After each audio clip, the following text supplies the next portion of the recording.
Day 35 of 45. My neighbor, Sonny New, went through radiation and lost all taste for booze. He was an old-school welder who, on occasion, would pass out drunk in his front yard, sprawled on his manicured grass. Loved Milwaukee Best Light and big boobies. Never gave up the tit thing, but the booze, that was one of the biggest joys for living. It went away. Is called up yonder. When the roll is called up yonder, I'll be there. Good morning, Cottrell. This is Castration of a Cowboy, episode 35. Oh my gosh, we only have 10 days left. Of 45, entitled Big Boobies. Yeah, that's how we're doing on this Monday morning. That's how we're getting things started, honey. Big Booby Monday. Yeah. All right, Kachel. We know that the Mondays can get a little drainy after a nice weekend. So how'd it go today? Yeah, but everybody dialed in, though, when they heard the title was Big Booby. I think this is going to be our high water mark in terms of viewership. Yeah. Well, the little bald-headed skinny man who had a PSA of 100, he completed the course today. He made lap number 45. Oh. And we were sitting out in the waiting room, and I asked him what he was going to do if he was going to ring the bell. And he said, "Oh, they don't do that anymore." You know. How come? And I said, "Well, are you going to do anything?" I don't know. But he was not going to ring the bell. And so when he came out of the radiation room and got dressed and he was leaving, he didn't say stop, say goodbye, go anything. He just kind of walked by. And so I'm sitting in there with a room with about 4 or 5 other men, and so I start applauding. Okay, Nice. I started applauding him, clapping, cheering, and so he paused there and he grinned ear to ear. But the other gentlemen that were sitting in the waiting room, they did not clap. They looked, and I had briefed them before. I said, he's going to be 45. I mean, how do I have to spell this out? Get the boy a cheer. It was nothing. Hooray! Nothing. Hey, so you just another day in the man's life, and boys, goddamn, here I thought we had this cohesion, collaboration, cooperation, and it didn't mean shared shit. experience, shared life experience. Yeah. Hey, Cottrell, you were the only one clapping? I was. I am grateful that you did that for that man. And you gave him the biggest grin. And everybody else, if they could go back, I guarantee they wish they would have joined in on the applaud. Yeah, I'm going to keep after it. I don't know, there'll be 1 or 2 more that'll hit 45 that are ahead of me. But, I'm up. I'm on the 10-day countdown now, I think you should stay with him and just say, guys, we're going to get this right until you get it right. I think you should clap every day until they do it. No, you got to. Just to celebrate the number. Yeah, and just until they start up, and then they'll get it. They'll figure it out. Yes, Tony. Yeah. So I used to have a real job, and I used to really take it seriously, and I used to listen to people who made their case for promotions. They'd get in front of a committee, and they'd be in front of the microphone, and they would say, "Here are the 5 reasons you should promote me to the next level." Mm-hmm. This one lady in particular, Cottrell, got up there, and this is what she said: "You should promote me because I'm a clap starter." I love clap starters. She said, "My job is to always be the first person that claps, that gives everyone else permission to get excited, to be passionate, to be enthralled with the opportunities that are ahead of us today. And I voted for it. I promoted her. I said, For that alone. yeah, I don't need to know how much money you made. I don't need to know how many staff you got. I just need to know that when you're in my room and I say something cool, that you start clapping. Yeah. We've actually adopted it. Oh yeah. When we go places now, we want to be the first person to clap that makes everybody else clap. After a great performance or someone says something really intimate that took a little courage to kind of proclaim, we want to be right there saying, yeah, we're behind you. So we are 100% behind you on this. This is, I think, as you know what, 5 years from now, after this thing goes viral around the world, imagine every prostate radiation clinic concludes the 45 days with a cultural clap. That's right. Hashtag cultural clap. You love a good hashtag. I do. I'll make them up. Yeah, I tell you, that's just fantastic. I am so proud. I love that about you, Cottrell. Yeah, you bring in sunshine every morning, even before the sun comes up. Even on Mondays. Yeah. I think thinking back, I think I should have began with a very slow cadence, and then with each clap, got a little. I was building up faster and faster, and that would have, maybe their brain. Yeah, would have caught synapses would have kicked in. Yeah. Hey, Cottrell, we've got a video we'll send you. We have a buddy of ours, dear friend of ours, Steve Haynes. He runs Pole Vault in Paradise. He's the president of the Key West Track and Field Club, and he donates every penny he makes to the school, to the students, athletes, etc. Great guy, but he has that clap before someone's about to pole vault.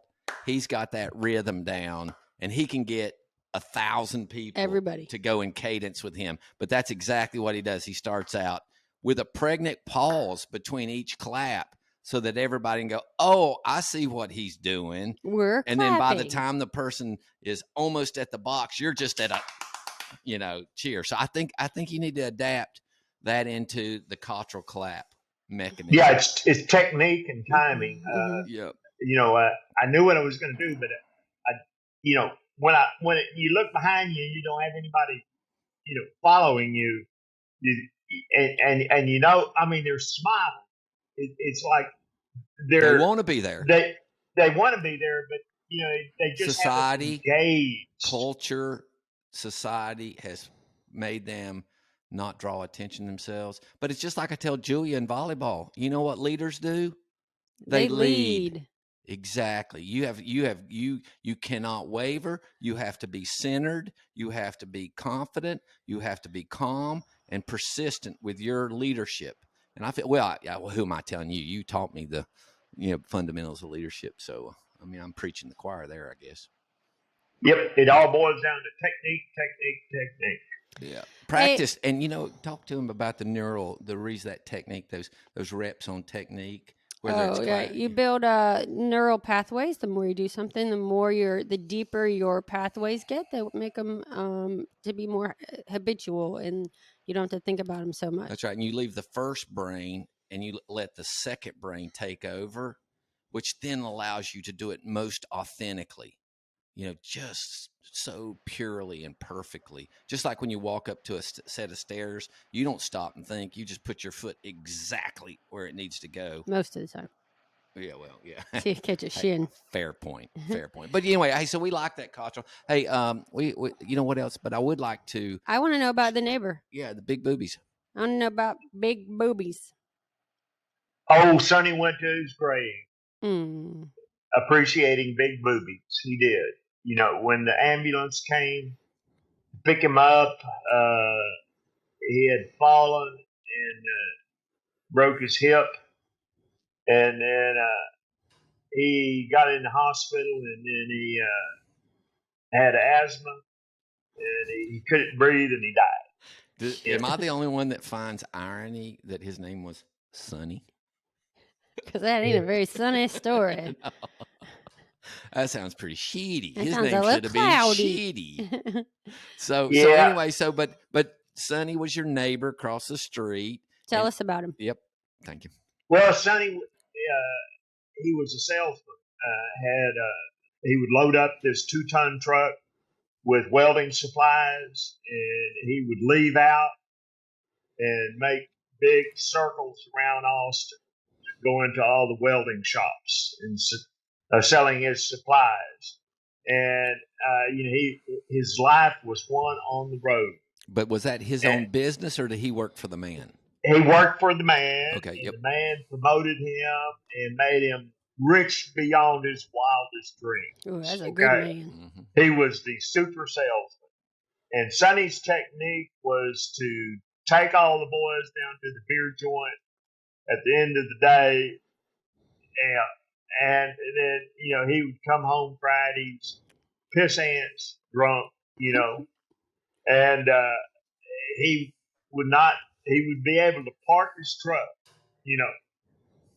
but then he would fall out, and he had a bitchy old wife, him and the wife didn't get along. Imagine why. Had 5 kids in the house, and so he would usually, he'd look at his yard, and it was just, he kept it number one, carpet grass, and he'd water it, and he would just lay out there, and you would see him Saturday morning, just, hung over, and everybody would wonder, when he would get up and go into the house, but he had to that was Sonny New.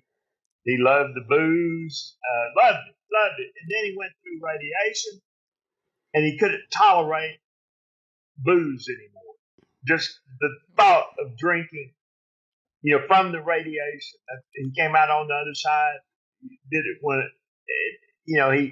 he would mourn that fact because, when a person gets liquored up, boobies are, just your favorite thing to think about, If you're sober, I was going to say, does it whoa, take liquor? Yeah, up, it's my favorite thing to think about.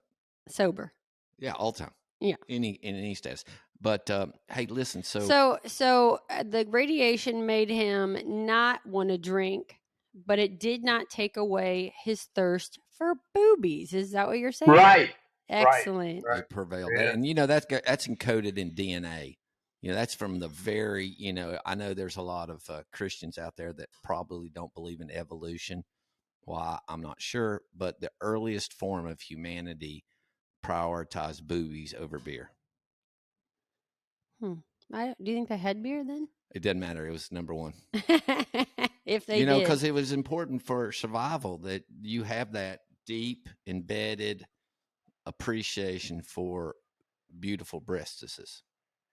I mean, just think about it. If you believe in a Calvinistic God, who is sitting up there, with his scorecards and pulling levers and stuff like that, that in Sonny's case, he said, okay, we need to check off Milwaukee Best Light, that's the end of that program. Yep. But I'm gonna let you have boobies. We got to get rid of the beer because but Jesus did turn the Sonny wine to water. Concurred, if it was a choice between the liquor and the boobies, he would have given up liquor, for the boobies, and kept and that's what he did. That is a kind God. A loving God. A loving one. Yeah. Hey, listen. Benevolent. Yeah. So my daddy died of lung cancer, and it was gruesome. Nothing like this, what you're going through. It jumped on his back quick, and he went down quick, etc. But the way I knew his goose was cooked was he loved margaritas. And so every Monday I'd go with him for his chemotherapy. And then afterwards, we would go to the Mexican restaurant and have a margarita. And that was the way I knew his goose was cooked, was that Monday afternoon, 11:30, when we went into the Mexican restaurant. And he goes, I just don't feel like a margarita today. And that's when you said, no. We in trouble now. Yep. So I totally relate to your story there and Sonny. Hey, Cotter, you knew I met Sonny, didn't you? Yeah. Yeah, and so he was at home alone, and all he ever watched was, well, he actually had a son maybe living with him at the time, but the son would get up at 5 a.m. and be back at 11 at night. So Sonny sat at the house all day long watching, I forgot the Western, the Hoss, what was that daily Western? Gunsmoke. Gunsmoke. Yeah, he watched that. I said, Sonny, do you ever take in anything other than Gunsmoke? And he said, no. And so Why would you? yeah, I that's mean, exactly right. And I said, Sonny, I have a book for you. Did you read it? No, here's what I did. I got the book. Mm-hmm. I got the CD of the book, and I got the VHS Ooh. of the CD of the book. And we took them over to Sonny and said, Sonny, this is a great book. It was called Unbroken. And it was about a military pilot who, made a mistake, fell asleep, his plane went into the Pacific Ocean. The Japanese got him. He survived a prisoner of war, became friends with the man who tried to break him, but he remained unbroken. It was a powerful, powerful book. I mean, terrific. And so I gave all that to him, and we left, and we were very proud of ourselves, weren't we, Cottrell? We thought we were going to enlighten Sonny to the idea of something, anything other than beer, boobies, and Gunsmoke. We were wrong. He was committed. Yeah. Like a month later, we showed up and we said, Sonny, how'd you like the book? How'd you like the CD? How'd you like the VHS? And Sonny said, I ain't got time for that. I ain't got time for that. Yeah, that's exactly it. Yeah. And so we turned tail. And quick question about Gunsmoke, because I don't know anything about it. Are there boobies in Gunsmoke? Horses. Miss Kitty. Horses had Miss man Kitty. boobs. Miss Kitty? Did she wear a corset? She was the female interest, wasn't she? Was she the lady of the night? Redhead. She wasn't a broth. She wasn't a. She ran the Long Branch Saloon. Oh, she ran the brothel. We were here at Sugar Bros. And she was Matt Dillon's sweetie. Well, see, there's a little intrigue for everybody. Maybe I think for Kitty. Yeah, Kitty. That's right. Hey, Cottrell. So we've covered Sonny. We covered the Cottrell clap. Oh, I have a question just came up. Yeah, go. Cottrell, is there? He did not. He gave up the Milwaukee Best. You're not a big drinker, so is there something that you don't have a taste for anymore? That's a great Cheez-Its. Cheez-Its. Yeah. Little square I bought a Cheez-Its. big box at Costco. before I began this radiation, and you're not gonna make it through. I ain't gonna make it through. No. Do your grandkids like Cheez-Its? Well, that's And you're gonna need sandwich bags.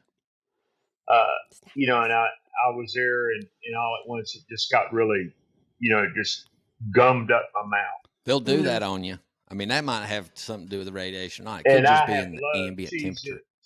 For my whole life, it was just my little secret. Something I just truly love, and then all at once you truly hate it. You fucking look at it, a bag of Cheez-Its, and you just want to throw it on the floor and jump on it, and throw it in not even recycling. I mean, this stuff goes to the trash can, to the dump. Are you mourning the loss of your Cheez-Its? No, it's intimidating me.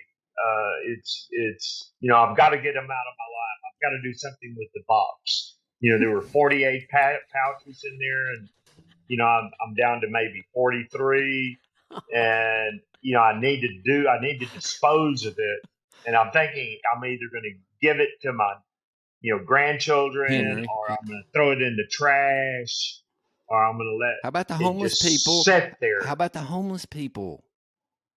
They're probably hungry for some Cheez-Its. Oh, that would go over well. Yeah. You should give it to the man who never moves. But here's the obvious. Because he has. Yeah. Here's why. He has. What is it? What is it when you have all the personalities? All the different personalities in your head. What is that called? I don't know. Schizophrenic. Yeah, he's schizophrenic, so he's got lots of people to feed up in there. Yeah, but he'll bounce into the one who just loves Cheez-It. Oh yeah, for sure. Hey, but Cottrell, here's the real question that the little chat thing up here is just firing up. People say, ask him. But what do you think about boobies? I mean, did you still have your lifelong lust for the boobies? I do. I've always, Sonny and I, that was one of the things that bound us together as brothers, was this Boobies. mutual. Oh, one time Sonny, he would go to these strip joints, and there was this stripper that had just huge breasts, okay? And so the next day he had her come to the welding supply area, and they had these real good scales, okay?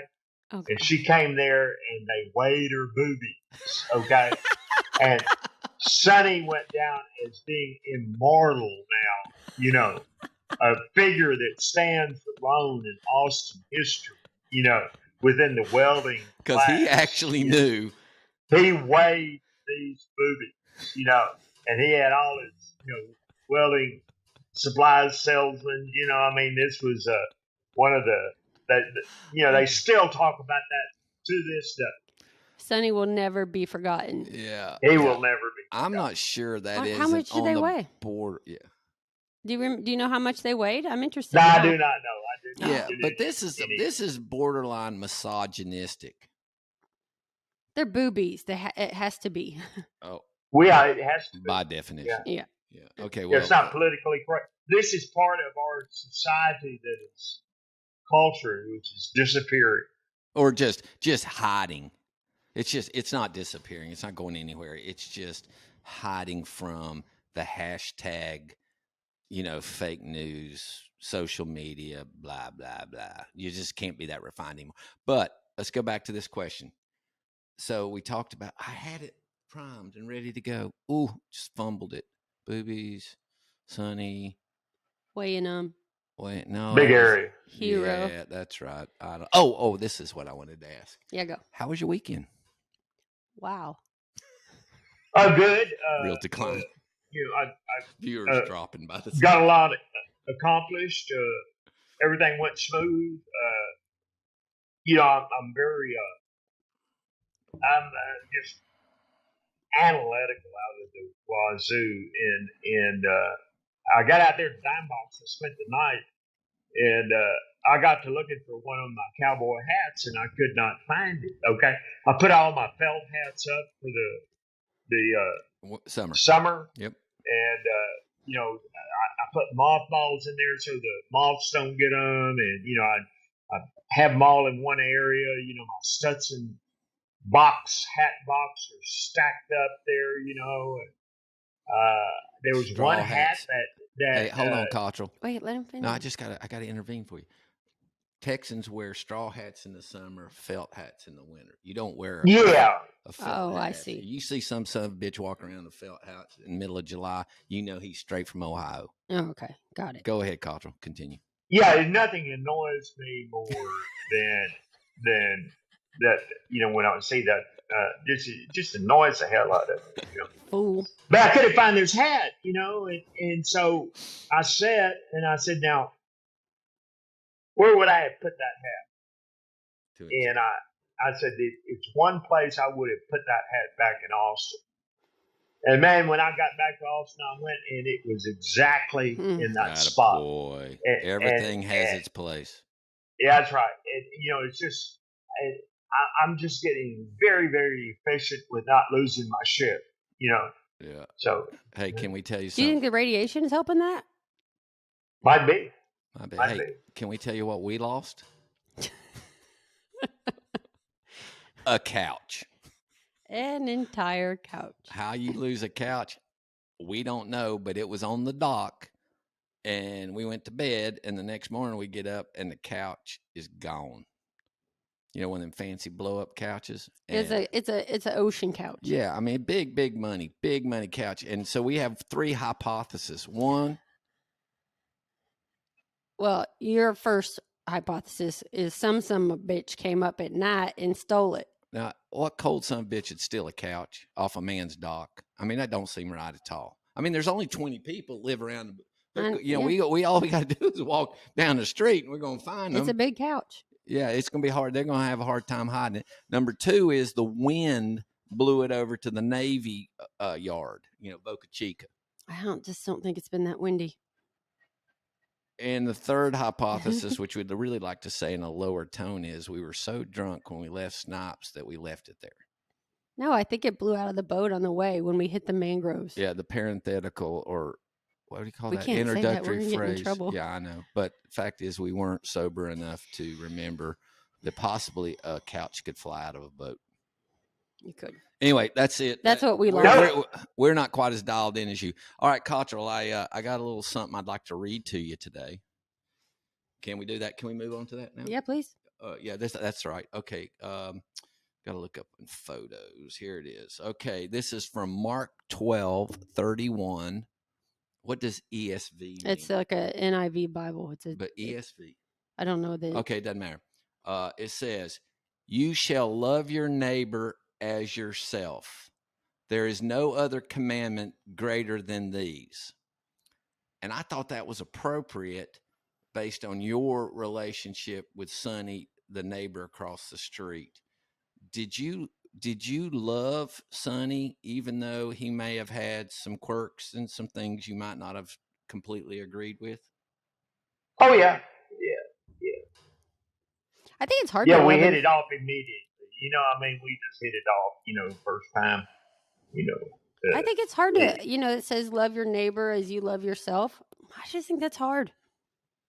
I pretty much really like myself. Yeah, it's really tricky for me to be. You actually don't want anybody coming up close to you. No, it's really tricky for me to love thy neighbor as I do myself. That's a hard. Oh yeah. That's a hard thing to do. Yeah. Okay. So because if someone was dying and it was between me and the neighbor, I might let the neighbor go.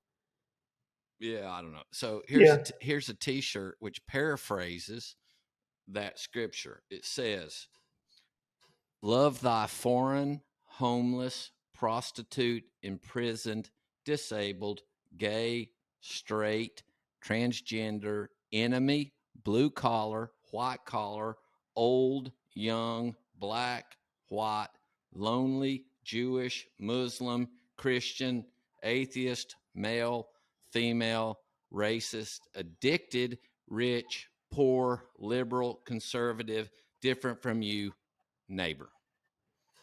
Oh, I prefer that one. Well, that calls everybody out, doesn't it, Cottrell? I mean to tell you. Really, I like it. I wear this shirt, about once a month, and it's just a good check that I always think I'm right. But no. I would suggest you're right. Yeah, fair enough. But this shirt reminds me, only from my unique experience and my life story and my education and my upbringing, am I right? Mm-hmm. And all these other folks on this T-shirt didn't get either the privilege or the curse of that upbringing and life experiences. So, I just think that's so good about how you were just so loving and friendly and supportive. And actually, we're right there with Sonny to the very end. That was wonderful. And you can I can see him doing it with the fellas in the waiting room who won't clap along. Just clap. Yeah, just keep lifting them up. That's right. Mind, body, soul, Kelly. How's your mind, body, soul, Cottrell? It feels pretty good. Everything feels pretty good. I'm good on a Monday. I've got some steam. I'm going to push through this week. We're going to get the end of the month. March is upon us. 31st of March is Friday.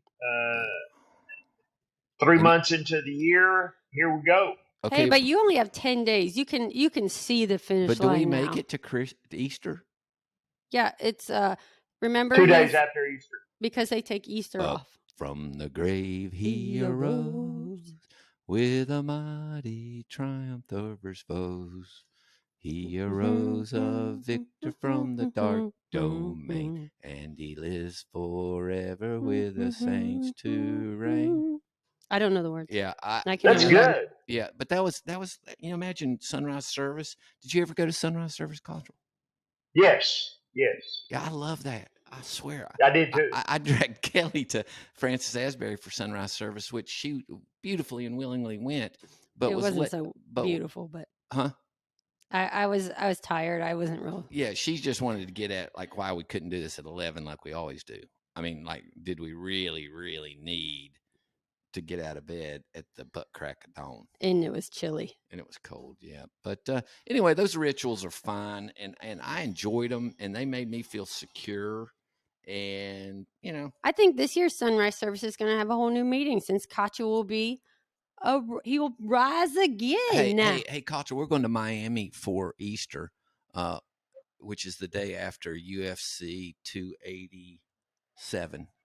We're going to see UFC. Yeah, we're going to go to, you ever watch UFC, Cottrell? Did you fall asleep? No. Oh. No. Anyway, we're going to Miami to see UFC 287. We'll go to bed. We'll get up in the morning, and our first thought is going to be, you did it. You are awesome. All right. What is UFC 287? What is that, a car race? It's Ultimate Fighting. Cage fighting. Oh, what's C stand for? Ultimate Fighting Club? I forget. UFC 2. But they've had 286 of these things.